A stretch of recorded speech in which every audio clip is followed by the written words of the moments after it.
Here we go. It's 9:41 in the Fox 61 kitchen. You ready? We're ready. You ready? Okay, just double checking. Cocktail for a great cause. This is going to be fun because we have from the Madison Beach Hotel, which is one of the crown jewels, he said, of the shoreline. If you haven't, you're missing out. It's just a great vibe there. John Mathers is the head potato wrangler over there. And speaking of, we have all this alcohol, so you might as well have an ace bartender. That would be Mike Mills. Nice to have you here. Nice to thank you for having me. And the reason why we have all this Campari and all this other stuff, we're going to do some Negronis because it's Negroni week. How did that get a week? So Campari makes a donation every week for Negroni Week to Slow Foods. Right. Yeah, and that sponsors all the restaurant workers. And so if you donate some money, you can have any liquor and you'll give them a week. No. We'll look. Okay. We'll look at that. All right. So let's get started because here's the thing about for those of you who don't know what Campari is, Italians know. I know that, but it is. So it is a Italian orange cordial. So a lot of Italian, drink it with Campari and soda. Yeah. So that's where Negronis all started. Right. So back when I was bartending in Florence, Italy, in 1919, Count Camille Negroni came to my bar, and he ordered an Americano. So an Americano is Campari, sweet vermouth, and club soda. Mike, you look good for 105, by the way. Boy, you're staying youthful over there in Madison Beach, right? Seriously, like that, yeah. So the Count had pickled him, ladies and gentlemen. So the Count had a bad day. So he didn't want an Americano. So he decided to add gin instead of club soda. So hence the name Negroni, and that's where the first Negroni. You're doing a lot of talking. You're not a lot. Okay, well here we go. So get to work. Perfect. So it's equal parts of gin. I'm using Bulldog gin, which is a really nice gin. And then, obviously, our main focal point, the Campari. I gotta tell you, I'm excited about this because, I've had Campari, I've been to Italy, and yet I didn't know there's many things you could do with it, to be honest with you. It's the Campari and soda, that's it, because it's bitter. It is. But anything else. It's a beautiful taste. An acquired taste. Yeah.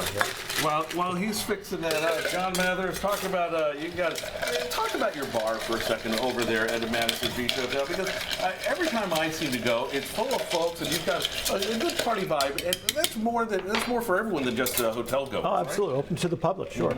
It's a great bar. It's got a great, almost a nautical theme, people say, and we got great bartenders. But we're also we hang our hat on our culinary staff there. Fantastic restaurant. We've got some great stuff coming up. We've got our Epicurean event coming up on the 27th of this month with a visiting chef, Mark Rosenstein. Mike went right ahead to the second drink. What are you doing over here? What do you have here? So in case you don't like gin, so just like to think of with many different cocktails we have out here. Now you're talking my language here. If you don't like gin and you do like Campari, there's something called the Boulevardier.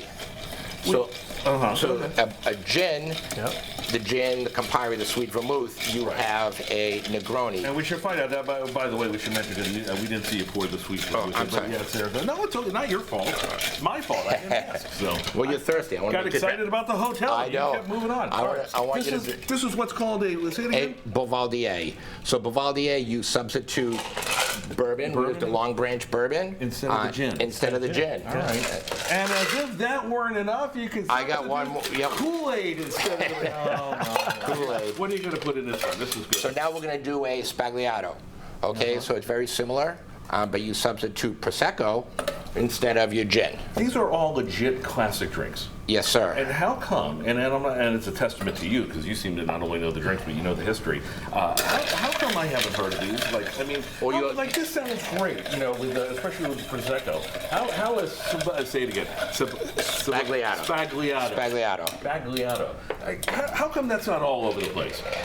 It depends on the place. We do at the hotel. We do a lot of classic cocktails. The answer is you don't want it all over the place. You want to go over to the bar over at Madison. That's right. Talk quickly, John. Talk about what you have, why this is important. $1 from every drink is going where? Go to Slow Foods Fund, which is a charity that supports hospitality workers, restaurant workers that may find themselves in a time of need. There you go. Yeah. And lately with restaurants recovering from the pandemic a couple of years ago, yes, our hospitality folks do need a little assistance from here and there. Right on. So by buying a drink, you could be assisting them. I got to tell you, now 3 fantastic drinks. Thank you. Now, given the liquor color, I can't tell the difference, but there are 3 different tastes. Yes, sir. Of course there are. So that's the Negroni. That's one with the gin. This is the old school one, gin. And then, of course, you've got the Boulevardier. The Boulevardier is this one with the bourbon. Spagliato. I'm going to leave it up. Prosecco. Gentlemen, grab one up so we can say cheers. All right. Check out Nice, thank you. That's over fine. at the Madison Beach Hotel. He'll be there smiling, and he'll teach you a thing or two about right. drinks, because not Good only is health. he mixing the drinks, he's quite knowledgeable. He's like an encyclopedia of booze. Rachel Piscatelli, we're going to throw it over to you, and we Okay. say cheers to you. Cheers. And give us a good forecast. All right, enjoy. Those look mighty tasty.